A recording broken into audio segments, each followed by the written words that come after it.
असुर की औलाद। अभी जैसा भागवत कहता है ना, कुछ अशीर जातियां मर मिटने के लिए, मारने काटने के लिए आमने सामने आने वाली है। मैं बोला आदिवासी झूठ नहीं बोलता, तुम वनवासी नहीं हो। फिर उसको ध्यान में आने लगा सब कुछ बातें, सब कुछ ध्यान में आने लगा। वो गोंडवाना राज्य किधर है, गोंडवाना राजा कहां है, ये बिरसा मुंडा की लड़ाई क्या है, ये दिक्कू लोग है। और ये नवनाथों का जो आंदोलन है, ये बुद्ध के आंदोलन के खत्म होने के बाद राष्ट्र में, भारत में सबसे बड़ा कोई अगर आंदोलन था और ब्राह्मणों के लिए चुनौती थी, तो ये गोरखनाथ और मच्छिंद्रनाथ, ये नवनाथों का आंदोलन की थी। ये श्री शैलम तक, और यही नाथ आंदोलन के थ्रू वारकरी संप्रदाय की निर्मित हुई है। संगठित शक्ति जो है इस व्यवस्था को काबू में ला सकती है। विषय के संदर्भ में अपनी बात रखे माननीय इंजीनियर वी जाधव साहब।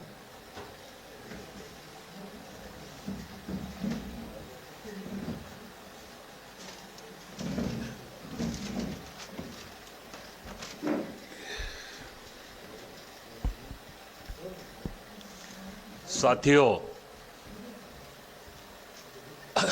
आज हम लोग पिछड़े वर्ग ओबीसी की जातीय जनगणना के लिए समर्पित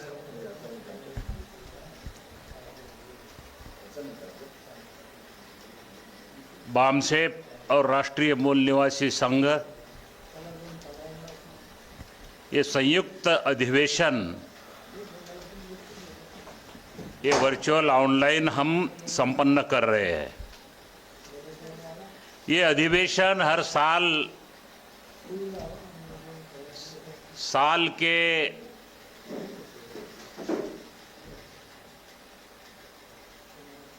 लास्ट महीने में, दिसंबर में हम मनाते हैं, करते हैं। साल भर जो देश में एक्टिविटी होती है उसके बाद में ये एक 5 दिन का राष्ट्रीय अधिवेशन हम करते हैं। उससे पता चलता है कि हम कितने, इस देश के कितने भूभाग पे भौगोलिक नेटवर्किंग और हम लोग कितने जातियों तक पहुंच गए, और उस समूह के प्रतिनिधि इस अधिवेशन में कितने लोग आ गए हैं। और ये 5 दिन का जो कार्यक्रम है, ये कार्यक्रम नहीं है, ये एक देशव्यापी हमारे काम की एक समीक्षा है। दूसरी बात, केवल ये 5 दिन का कार्यक्रम नहीं है, तो ये एक 5 दिन का बहुत बड़ा है, ये ओपन यूनिवर्सिटी का एक हार्ड प्रशिक्षण शिविर है।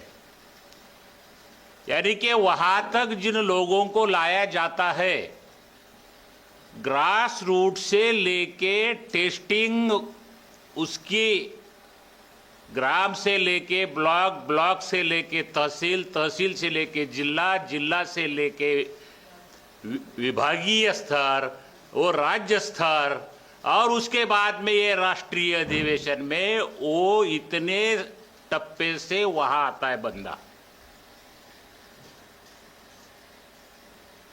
क्योंकि ये अधिवेशन बोले तो कोई मेला नहीं है। चलो वहां पे मुफ्त 5 दिन का खाना है और अपने दिल चाहे वैसा हम ये करते हैं, ऐसा नहीं है। क्योंकि ये अधिवेशन में हम लोग 2 तरह की उसकी ट्रेनिंग होती है। एक, वो जिस समूह से आया है उसका वो नेतृत्व करे,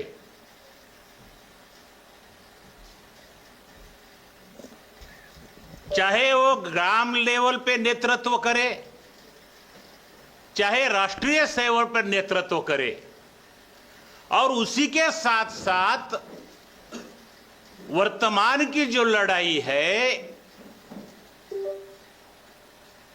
ये इनविजिबल लड़ाई है, इनविजिबल, ये विचारधारा की लड़ाई है। तो ये विचारधारा की लड़ाई के लिए उसको विचार और निरंतर उसको धार देने का कार्यक्रम है। जैसा मैं बामसेप में 1919 से काम कर रहा हूं, मैं एक घुमंतु समूह में हूं और डॉक्टर अनिल कुमार माने एक समूह में है। मैं जब कार्यकर्ता के तौर पर प्रशिक्षण का काम लेता था, तब औरंगाबाद के यूनिवर्सिटी में वो कैंप में इनका स्पॉटिंग हुआ। अभी उनकी मिसेज यहां बैंक में सर्विस को है और वो पीएचडी है, और कोई भी पीएचडी नेट सेट होने के बाद 2 लाख की प्रोफेसर, 2.5 लाख की प्रोफेसर की नौकरी, और अलीशान बीबी और हम लोग पूना में एकदम कौन से मंजिल पे होना, 22वें 25वें। लेकिन उनके ध्यान में आया ये एक महान कार्य है। जैसा मुझे 90 में बामसेप के साथ जब कार्यकर्ताओं के साथ संपर्क आया, उसके बाद में 5 साल के बाद में मेरा और मेश्राम साहब और खापर्डे का संपर्क आ गया।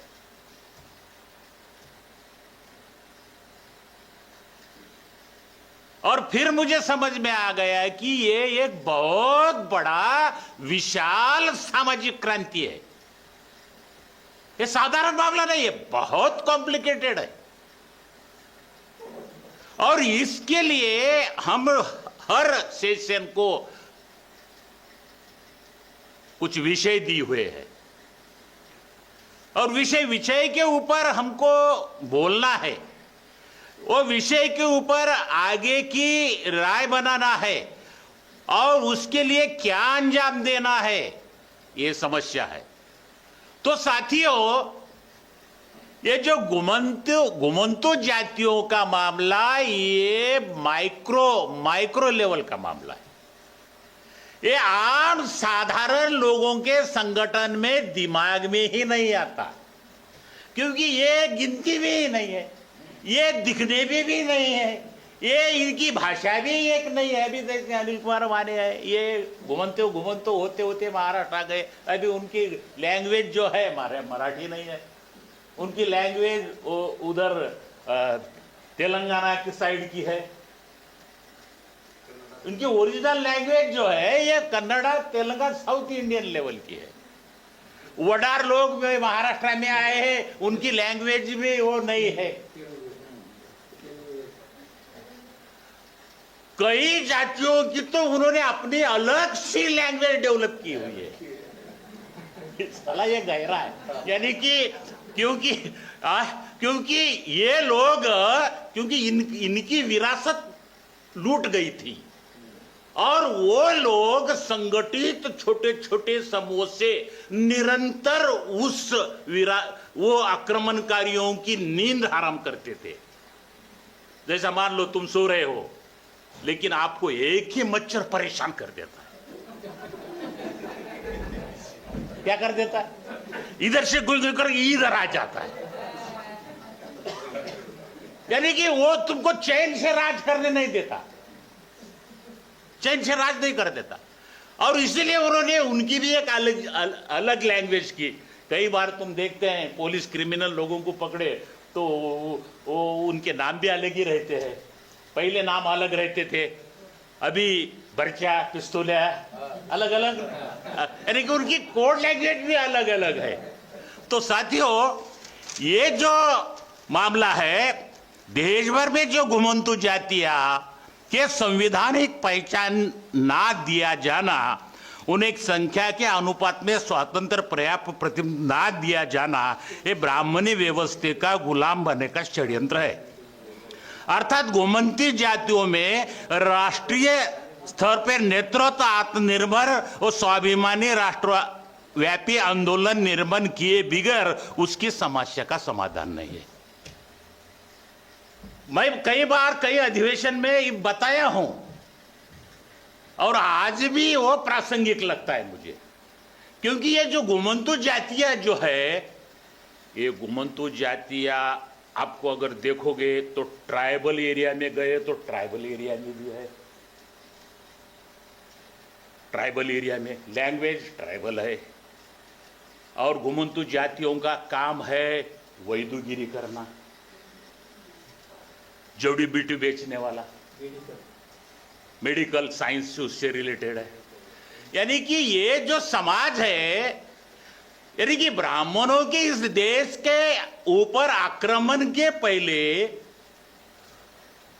ये समाज जो है ये गण समाज है।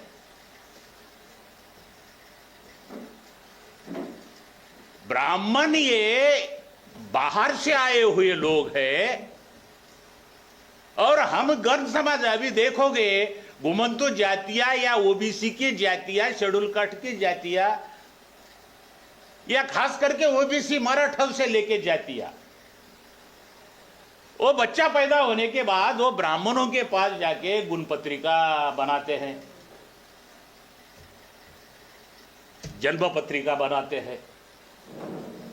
तो ये समस्त कृषि समाज जो गण समाज है, उसके जब गुण पत्रिका बनती है, जन्म पत्रिका बनती है, तो उसमें खास लिखा हुआ है गण।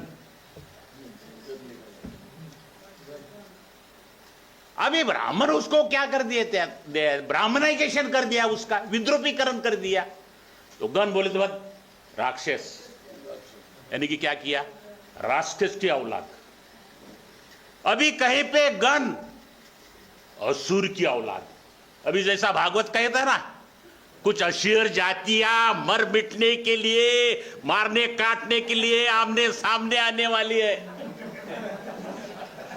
अबे भागवत बोल रहा है, लेकिन क्रिश्चियनों में कुछ समझ में नहीं आ रहा, मुस्लिम को समझ में नहीं आ रहा, सिखों को समझ में नहीं आ रहा, लिंगायतों को समझ में नहीं आ रहा, घुमंतु को समझ में नहीं आ रहा, मराठा को समझ में नहीं आ रहा, वो बोल रहा है।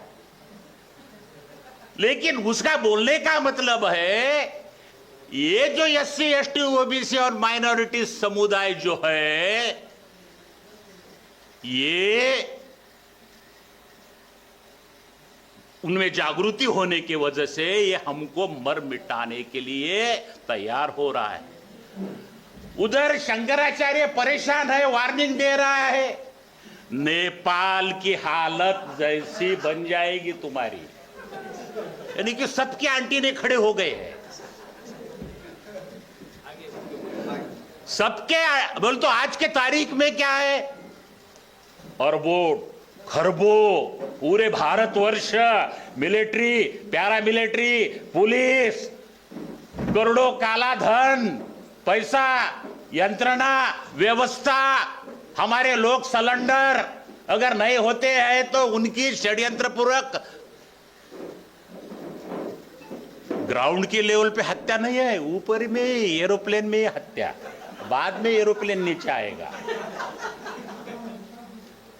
बहुत विकसित हो गई है मर्डर, यानी कि नीचे लेवल के रहे तो वहां पिस्तौल, अगर एकदम बड़ा नेता रहा हाई लेवल पे दिखना ही नहीं चाहिए। यानी कि वो बंगले से निकला है और एरोप्लेन में बैठा है, सीसीटीवी कैमरे में नहीं है। क्या है, बंगले से गोपीनाथ राव मुंडे बंगले से आया है, कैमरे में कुछ भी रिकॉर्ड नहीं है। अभी अजित दादा कुछ भी रिकॉर्ड नहीं है। वो विमान एरोड्रम पे आया, वहां पे भी कुछ नहीं है, विमान उड़ गया, वहां पे भी कुछ भी नहीं है। यानी कि पहले ही राम नाम सत्य है। और हमारे लोग लड़ाई क्यों नहीं लड़ सकते? एक तो उनके पास विचारधारा का अभाव। देखो अभी आज के तारीख में 5 साल के लिए खासदार बनाए, शाहू महाराज के वंशज बोल के राजा को, खत्म टर्म। गायब हो गया, पता ही नहीं चला। क्या विचारधारा नहीं है तो क्या होगा? हाथ से हाथ को मलते रहना पड़ता है। उसमें पानी भी नहीं रहता मलते वक्त।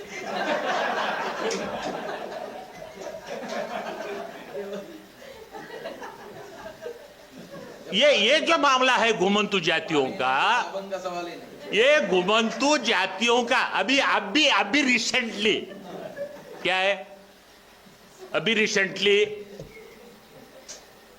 वो लातूर में एक 400 एकड़ एरिया में वो ज्ञानेश्वरी की पादुका लाए बाय एयरक्राफ्ट, हेलीकॉप्टर से।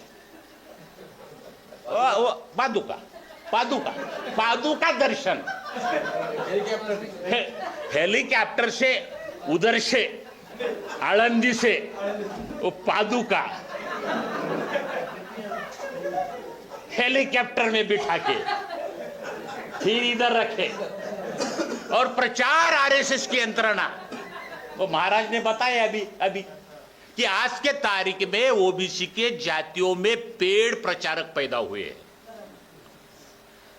इतना ही नहीं है, पेड़ प्रचारिका पैदा हुए हैं। और गांव-गांव में जो हब का कार्यक्रम चलने वाले हैं, एक तो कांग्रेस है, एक तो बीजेपी है, या वो गांव को साहूकारी करने वाला साहूकार है। गांव में यानी की धार्मिक दहशत किती एकर आहे? 10 एकर, 20,000 रुपये दिले पाहिजे. एकरला 2,000 रुपये, 8 दिवस चूल बंद, सकाळी नाश्ता चहा सगळं इथे येऊन करायचं, घरात चूल पेटवायची नाही. गावचा सप्ताह. आणि महाराज येणार आहे त्याला ₹1,00,000. टाळ वाजवायचा आहे त्याला पर डे 2,000 रुपये. मृदंग वाजवणाऱ्याला 5,000 रुपये. इना वाजवणाऱ्याला 4,000 रुपये. इना घेऊन 24 तास थांबला, यानी कि पर डे कार्यक्रम है और गवर्नमेंट का मानधन है. अभी अपने महाराज हबप शास्त्री महाराज 5,000 रुपये पेंशन दर तारखेला.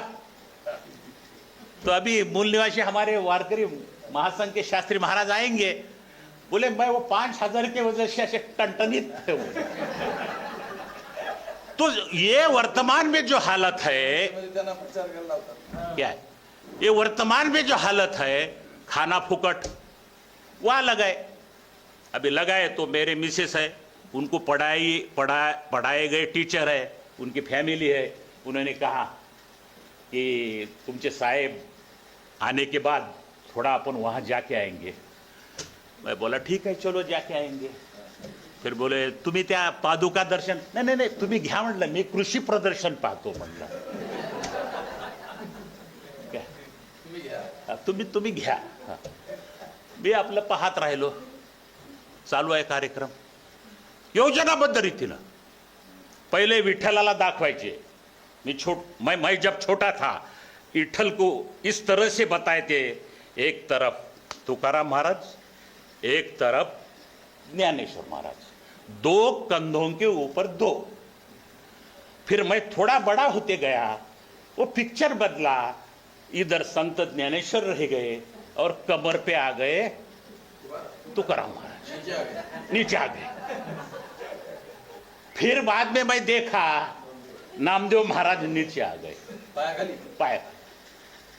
और फिर अभी तुकाराम, एक विठ्ठल और इधर ज्ञानेश्वर. अभी वहां गया मैं, वो फोटो देखा, वो बुद्ध का बड़ा फोटो है, ऊपर ज्ञानेश्वर है, नीचे तुकाराम है. यानी कि दिमाग लगा कि यंत्रणा काम कर रही है वो. यानी कि जो ब्राह्मणों ने ज्ञानेश्वर को भी मरवा डाला जाति का रहने के वजह से भी. तुकाराम महाराज सदेह कुछ नहीं. वर्तमान में अच्छा हुआ अजित दादा सदेह के बजाय देह नीचे रह गए.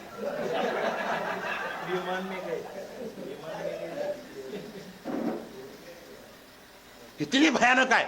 और वहां जो कार्यक्रम चल रहा है वही चल रहा है, सदेह तुकाराम महाराज वैकुंठ गमन का कार्यक्रम।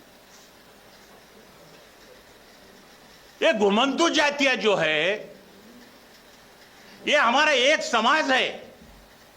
खास करके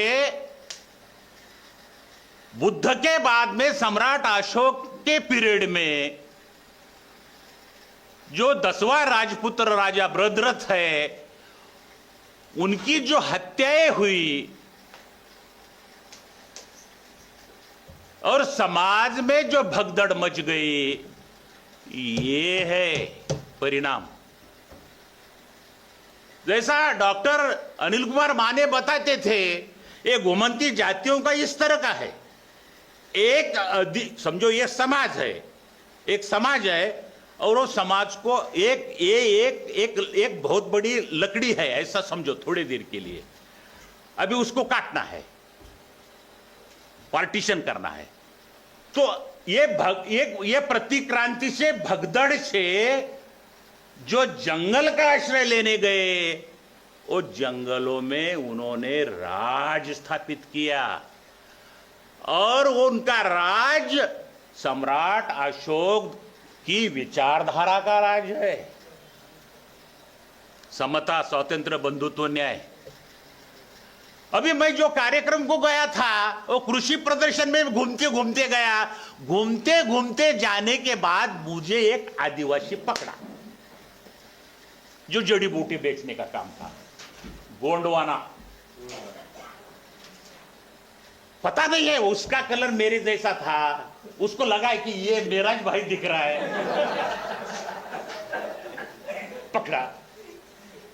थोड़ा समय निकालो, थोड़ा मैं प्यार से बोल रहा हूं, तुम्हारी नाड़ी देखता हूं। आता मुझे बोला बिरसा मुंडा है इधर। अभी मैं भी बोला भाई ये तो हमारा आदमी है। फिर चल नाड़ी, बोले तुम्हारी नाड़ी है, सब कुछ है, सब कुछ है। ये आगे आ गया, मैं दवा देता हूं आपको। फिर आप भी बोला मैं ये बिरसा मुंडा है ना, इसने राग भी दिया तो ले लेने का, और इसके नाम पे इसको कितना भी देने का।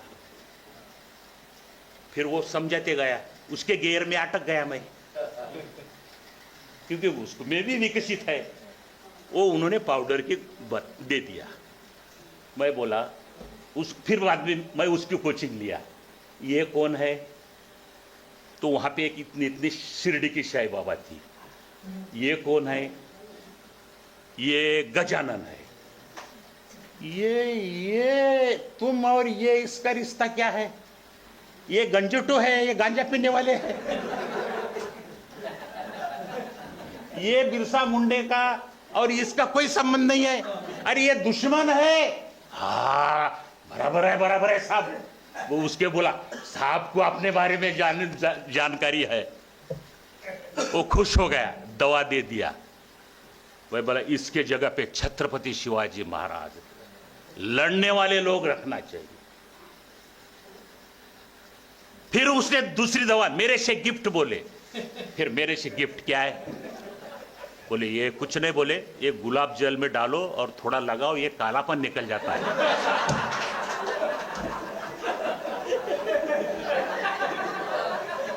मैं बोला अरे यार मुझे अभी कैसे शादी करनी है?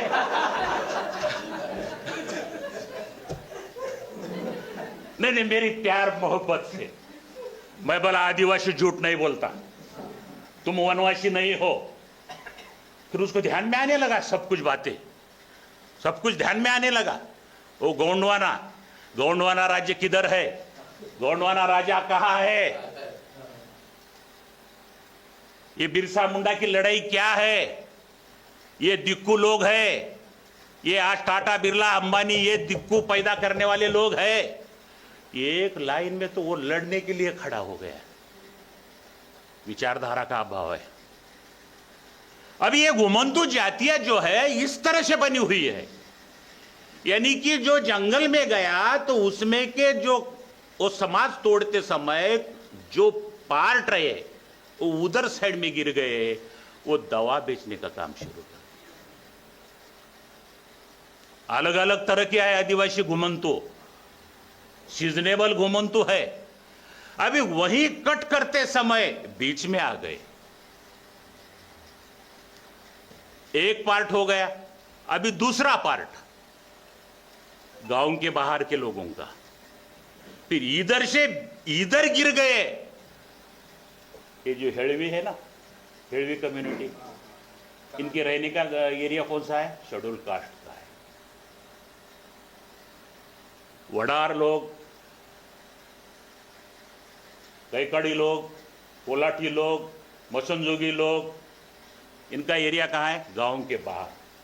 नाम ही है, जो मसन में रहता है वो मसन जोगी, फिर भी जोगी है, राजयोगी। वो जोगियों में दो प्रकार के, एक राज जोगी, एक मसन जोगी। साला ये क्या भाई बोले, राजा के दरबार में रहने वाला राज जोगी। दो पार्ट हो गए।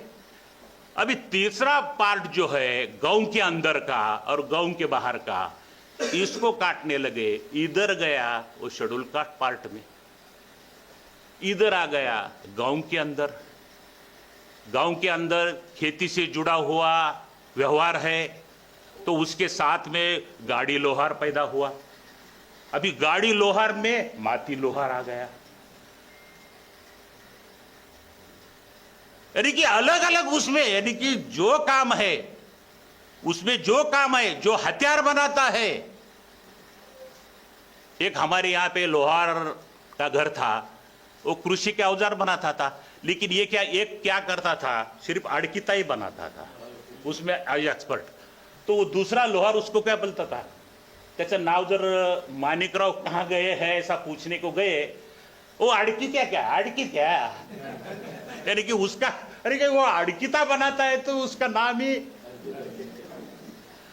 और ये जो जातियां है, ये एक शासक वर्ग है, ये मिलिट्री है, उस समय की मिलिट्री के लोग है, ये मिलिटेंट लोग है, ये लड़ाकू लोग है, और ये इंग्रजों का शासन चलने नहीं देते थे,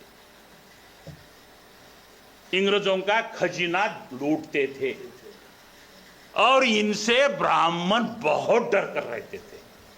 वो गांव वालों से नहीं डरते थे, लेकिन इनको बहुत डरते थे। अंग्रेज जो है वो डायरेक्ट वसूल नहीं करते थे, तो उन्होंने संस्थानिक राजाओं को बिठाते थे और वो टैक्स लेते थे। संस्थानिक राजा गांव के पांडी पटवारी से टैक्स लेता।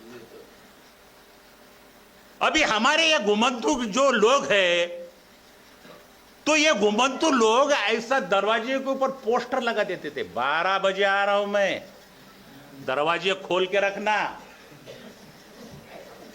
डकैती भी एक ऐसी डकैती है, क्या लेटर वार्निंग देकर, हाँ वार्निंग देकर आ रहा हूं, अगर बंद दरवाजा रहा आग लगा दूंगा। हाँ, क्योंकि संगठित शक्ति का परिणाम मैं समझा रहा हूं आपको, क्या है आंदोलन। फिर वो जैसा ही आता था वो खोल देता था दरवाजा और बोलता था क्या है, इतना किलो चांदी, इतना किलो सोना, इतना बोरी चावल गेहूं वो ट्रक में डाल देता था। SC ST OBC माइनॉरिटी सबको खिला देता। घुमंतु जातियों का राजा छत्रपति शिवाजी महाराज, जिस समाज की नाड़ी, जिस समाज की विरासत छत्रपति शिवाजी महाराज को समझ में आ गई। जिजाऊ माताजी ने उनको ऐसा बनाया, गांव के आखिरी तक जो मैदान में उतरेगा उसके साथ तुझे लड़ना होगा। अभी ब्राह्मण भी वो कर्ण को जब द्रोणाचार्य बनाने का था तो उन्होंने कर्ण को एंट्री होने नहीं दिया, लेकिन जिजाऊ का ऐसा नहीं था। हर जाति का आदमी उसके साथ भिड़ना पड़ता है। और शाहू महाराज भी बचपन से नीचे से ऊपर आए थे, इसीलिए उन्होंने, उनके पास सामाजिक ज्ञान विज्ञान था, और जिनको सामाजिक ज्ञान विज्ञान है वही संगठन चला सकता है। बुद्ध का भी वही उदाहरण है। अब ये घुमंतु जातियां वर्तमान परिस्थिति में ये संगठित नहीं है, ये माइक्रो जाति में है, ये कहीं ओबीसी में है, कहीं एससी में है, कहीं एनटी डीएनटी अबखड़े में है। बहुत बड़ी रुकावट है। अभी परसों वो राजस्थान गिरिपुरी संस्था बोल के एक मेरे व्हाट्सएप पे आ गया और उन्होंने वो लाइव बता दिया कि दशनाम गोसावी लोगों ने अभी जनगणना में अपनी कम्युनिटी गोस्वामी लिखनी चाहिए। उसमें कमेंट में मैंने बोला मूल निवासी दशनाम गोस्वामी ऐसा लिखना चाहिए, क्योंकि उत्तर साइड में ब्राह्मणों ने आपके नाम धारण किए हुए हैं।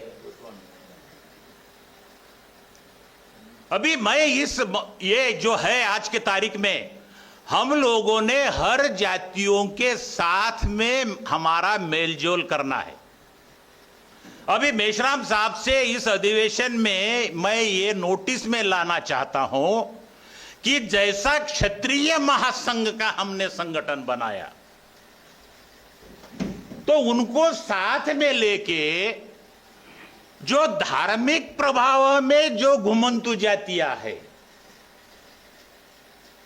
क्योंकि हम अगर जाएंगे वामसेप के माध्यम से उनको तो उनको बात समझ में नहीं है, लेकिन क्षत्रिय महासंघ के थ्रू उनको अगर वो लोगों को पकड़ेंगे या वो लोगों को क्षत्रिय महासंघ वामसेप जॉइंट कार्यक्रम में हम बुलाएंगे तो ये बहुत बड़ा एक संगठन बन जाता है उत्तर साइड में।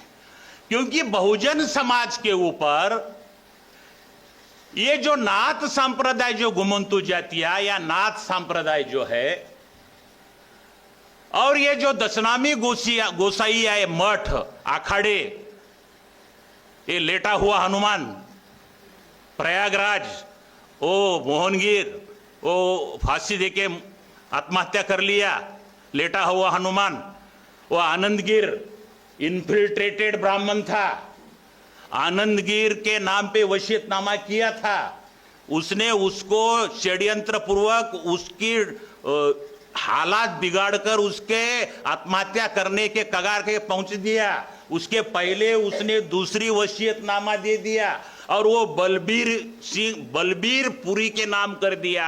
अब बलबीर पुरी उसका हेड है।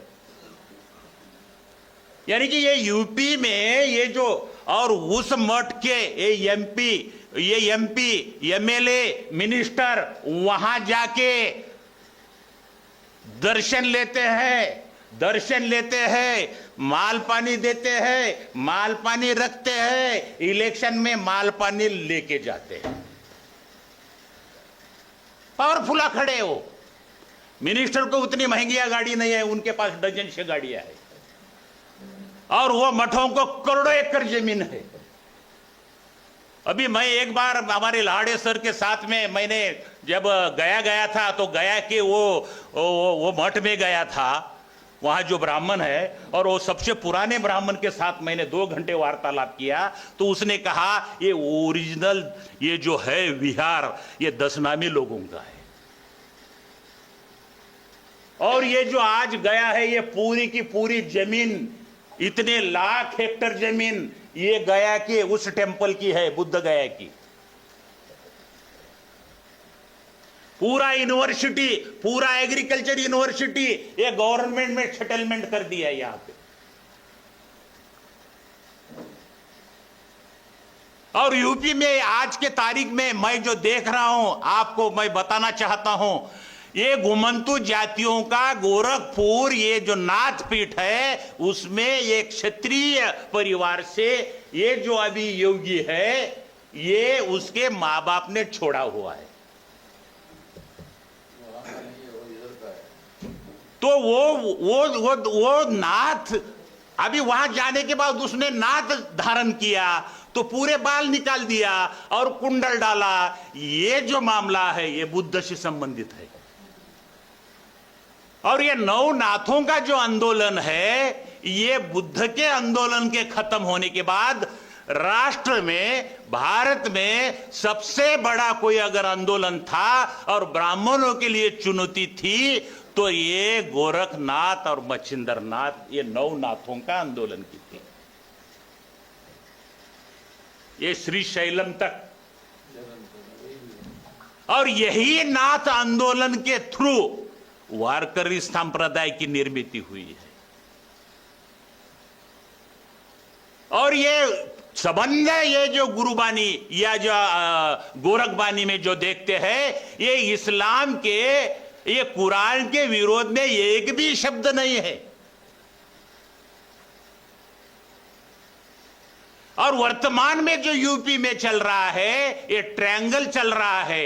एक शंकराचार्य जो ये घुमंतु जातियों के तंत्रयान, वज्रयान के थ्रू, जो तंत्रयान में जो नाथ संप्रदाय और ये दशनामी और श्री दत्त संप्रदाय ये निकलते गए, और उसमें से ये ब्राह्मणों ने इन्फिल्ट्रेट कर दिया। और इनके जो 10 नाम है, गिरी, पुरी, सागर, भारती, अरण्य, ये सरस्वती, ये वो ब्राह्मणों ने धारण कर लिया और वो चारों पीठाओं के ऊपर कब्जा कर लिया। ये जैसा ही मैं कमेंट उसमें डाल दिया तो वहां के लोगों ने कहा ये बात बिल्कुल सही है, ओरिजिनल हम है, आज के तारीख में हम आउट है। बड़े बड़े मंदिर उन्होंने कब्जा किया। अभी दूसरी बात, यहां पे मैं खास बात आपके नोटिस में लाना चाहता हूं। ये जो वर्तमान के यूपी में लड़ाई चल रही है, ये चित्पावन कोकनस्थ ब्राह्मण वर्चस्व देशस्थ ब्राह्मण शंकराचार्य की लड़ाई है। जैसा यहां छत्रपति शिवाजी महाराज के समय में कोकनस्थ ब्राह्मण ऊपर नहीं आए थे,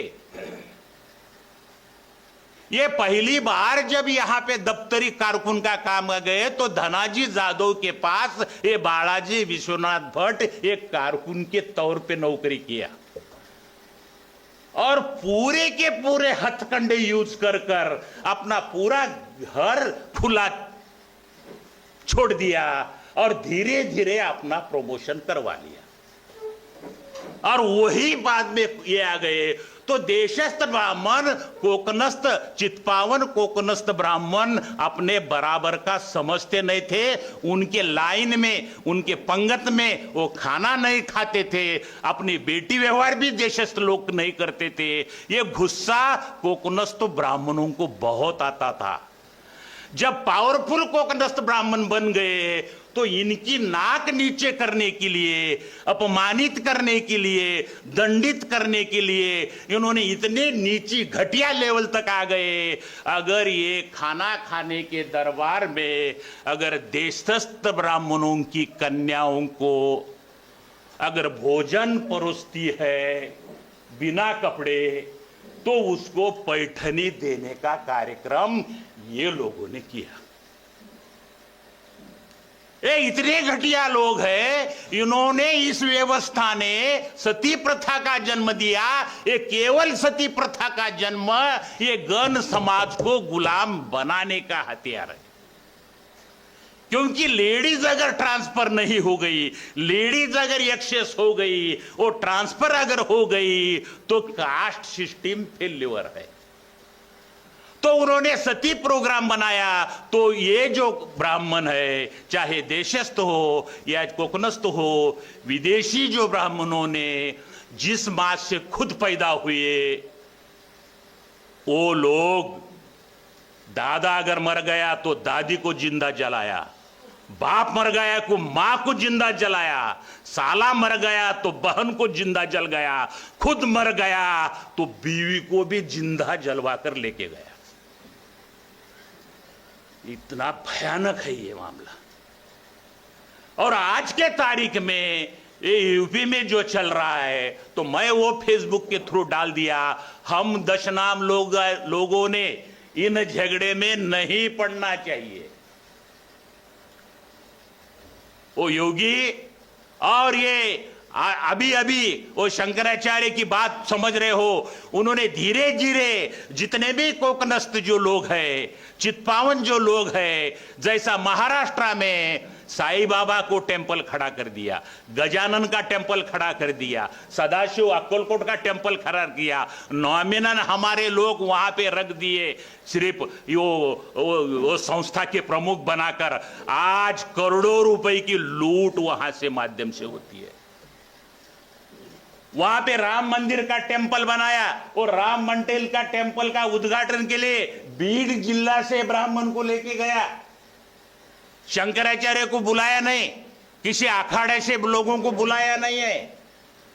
तो वो शंकराचार्य कह रहा है वो राम मंदिर जो है वो ये इसीलिए आरएसएस भागवत को वो कब कहता है, आरएसएस भागवत बोलता है हिंदू ने 3-3 बच्चे पैदा करना चाहिए, तो वो शंकराचार्य बोलता है अरे भागवत तू शादी कर, बच्चे बाद में पैदा कर। तो ये जो चल रहा है आज के तारीख में, तो साथियों हम लोग ये घुमंतु जातियों में कुछ खास ऐसी जातियां जो है जो डायरेक्ट जो है इनको पंक्चर करवा देने वाली ये हिंदू और ये जो टर्मिनोलॉजी को खलास करने का जो मामला है ये हम लोग बना सकते हैं। और आज के तारीख में मैं कहता हूं आपको कि केवल हम लोग ही राष्ट्रव्यापी संगठन बनाए हैं, राष्ट्रव्यापी जन आंदोलन चला रहे हैं, राष्ट्रव्यापी देश के कोई शहर हो या दिल्ली से गली तक हो आज उनकी गर्दन पकड़ने के लायक बन गए हैं। तो लोगों की आशा है कि ये बाम से भी कुछ कर सकता है, राष्ट्रीय मुक्ति मोर्चा ही कुछ तो कर सकता है। वर्तमान में हम लोगों ने ये घुमंतु जातियां ओबीसी की जातीय जनगणना ये मामला हम लेकर उन समाज को तैयार करने का, जागरूक करने का ये बहुत बड़ा मामला है। और ये हम अधिवेशन उस जाति निहाय जनगणना, ओबीसी की जाति निहाय जनगणना इसको समर्पित करने की वजह से हम जो हाथ डाल रहे हैं उससे दुश्मन जो है आग बबूला हो गया है। इसीलिए ओडिशा का हमारे कार्यक्रम को उन्होंने उनकी व्यवस्था के माध्यम से हमको परमिशन मिलने के बावजूद भी कोर्ट के पास में जब केस जाता है तो कोर्ट के नीचे के डॉक्यूमेंट दे के फैसले देने पड़ते हैं। लेकिन कोर्ट भी क्या कर रहा है, वो ब्राह्मणी व्यवस्था के साथ न्याय कर रहा है।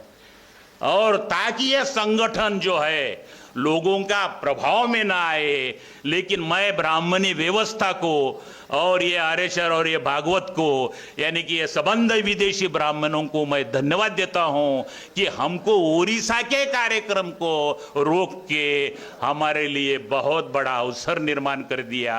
और हम देशव्यापी आंदोलन जो है जहां तक जाना चाहिए उससे 10 गुना रफ्तार में आगे बढ़ गए। तो साथियों ये भयानक परिस्थिति हम समझना चाहिए। दूसरी बात, ये जो ब्राह्मण जो है ये 4,500 साल का है।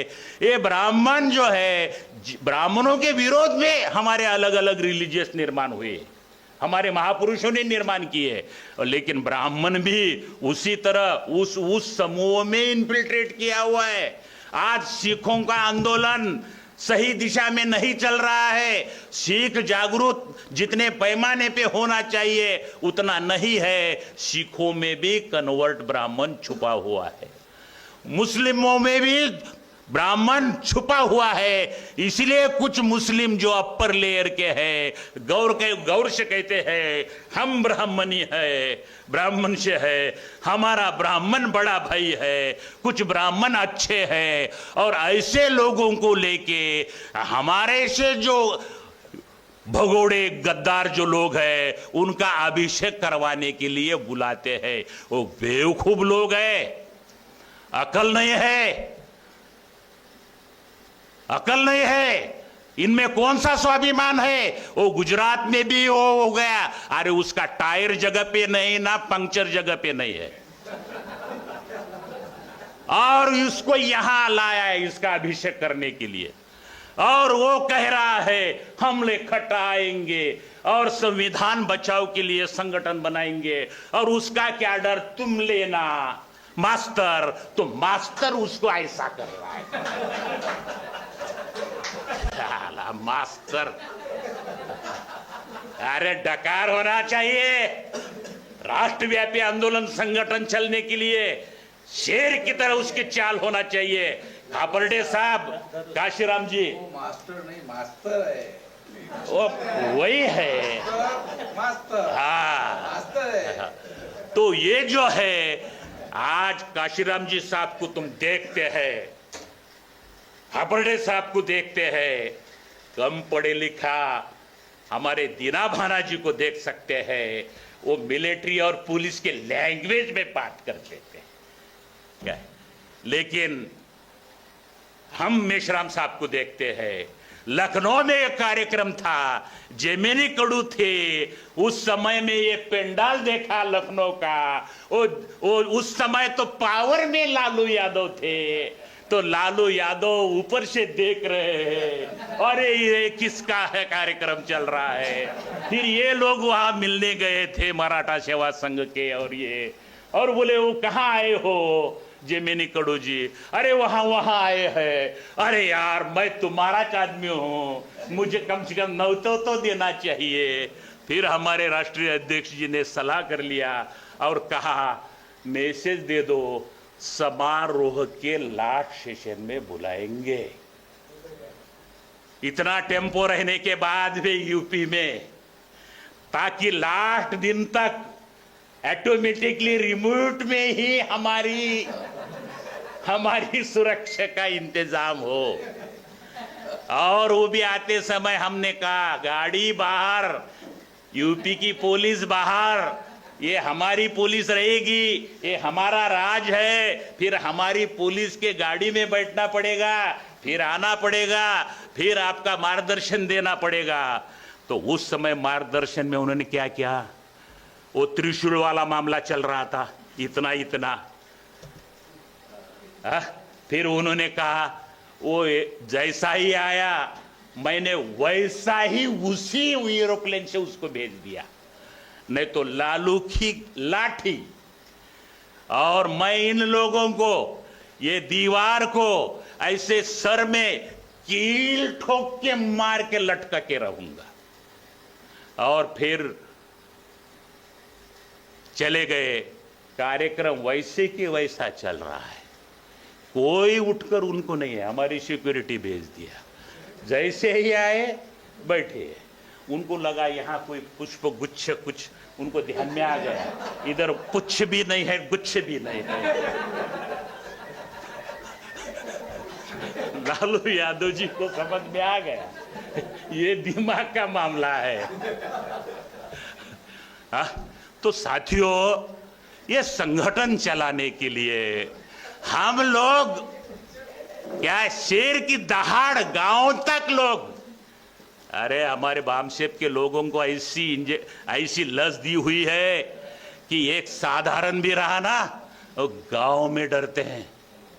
अभी मैं रहता हूं ना, मुंह के ऊपर बोलते रहता हूं, चाहे कांग्रेस हो बीजेपी हो, क्या है वो सब बोलते हैं, इसके पीछे मत लगो, पीछे मत लगो। तो साथियों, तो ये बात है, हम लोगों ने आने वाले समय में जो हमारे कार्यक्रम है, 2 पैरेलल कार्यक्रम चलते रहेंगे। एक अवेकिंग प्रशिक्षण का कार्यक्रम और हर 3 महीने में रास्ते के ऊपर का कार्यक्रम। साधारण लोगों में बदले की भावना है, साधारण लोग में दिमागी तुम बोलते रहोगे विश्वास नहीं है। हजारों साल से पीड़ा सह रहे लोग, दुश्मन छुपा हुआ है, क्रिश्चियन में छुपा हुआ है, उधर लिंगायत में छुपा हुआ है, पूरे के पूरे आज ब्लैक मनी से वो मठों के अंदर करोड़ों रुपए देके खरीदी किया जा रहा है। और लोगों को समझ में आ रहा है ईवीएम के माध्यम से देश को वोटिंग चुराई जा रही है, ध्यान हटाने के लिए अलग अलग योजना बनाई जा रही है। महाराष्ट्र में लड़की बहन लड़का बहु शेतकरी हमका धमका टुकड़ा टुकड़े देके भिखारी, और वो महीना आने के बाद वो ऐसा वो लाइन में रहता, वहां आ गए क्या मेरे कुछ टुकड़ा। अरे क्या लायक बनाए, क्या हालत बनाए हमारे लोग, फोकट में राशन। और हमारे पढ़े लिखे लोग, हमारे राष्ट्रपुरुष बाबा साहब आंबेडकर के संघर्ष के वजह से, शाहू महाराज के वजह से, राष्ट्रपिता ज्योतिराव फुले के वजह से आज जो आईएएस और ऊपर के लोग जो है, ये जो बदमाश लोग हैं, उनको स्पॉटिंग करवाकर उनके बच्चों को ये आरएसएस बीजेपी अनुसूचित जाति जमाती के सेल में, अंडा सेल में उसको अध्यक्ष बनाए रहे। यानी कि जो समाज की लड़ाई लड़ना चाहिए उसको गुलामी के कैद में डाल रहा है। आज तुम नागपुर में देखे, चुड़े चुप मामला है, पूछ रहे उधर जाकर बामसेब के नाम पे जो भी कर रहा है, मुंह के ऊपर बोल रहे ये घंटा बजाना छोड़ दो, ये जो कर रहे हैं ऐसा कुछ करो। आज हम लोग जो नागपुर में जो हमारा एकदम सुपर रैली निकली, इसके पहले भी लोग थे, लेकिन उन्होंने वहां से जाके एक आइसोलेशन एरिया में हमको रखा। लेकिन आज जिस हम गली से 6-7 किलोमीटर रनिंग पे आए, आज लाखों लोगों ने आंखों से देखा है। और महिलाओं में जो स्पिरिट था, जो बदले की भावना थी, ये लाजवाब थी। देश विदेश में चर्चा चालू है, और आज हर देश में आज की तारीख में महाराष्ट्र में सभी पार्टियों को लोग बोल रहे हैं ये लड़ाई तुम नहीं लड़ते, बामसेब के साथ मेरा कुछ नहीं कर सकते। तो साथियों, इस विषय के माध्यम से मुझे जो बातें आपको रखना है, ये बहुत मामला ये है, और कुछ खास स्वाभिमानी लोग हैं, ऐसा नहीं है, सब बिकाऊ नहीं है।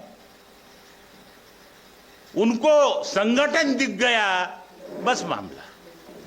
एक गली में समझो, मान लो वहां पे हजारों दलाल भड़वे हैं, लेकिन उनके ऊपर थूकने वाला एक ना एक व्यक्ति है। उनके ऊपर थूकने वाली महिलाएं कई हैं, लेकिन उनका संगठन का अभाव है।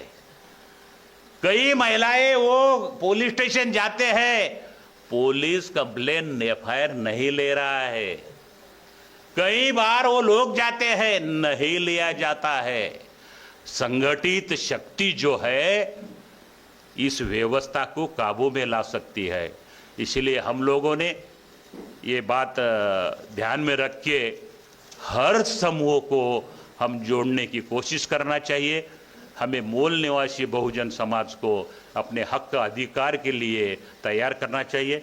आपने मेरी बात को सुना, धन्यवाद। जय मूल निवासी।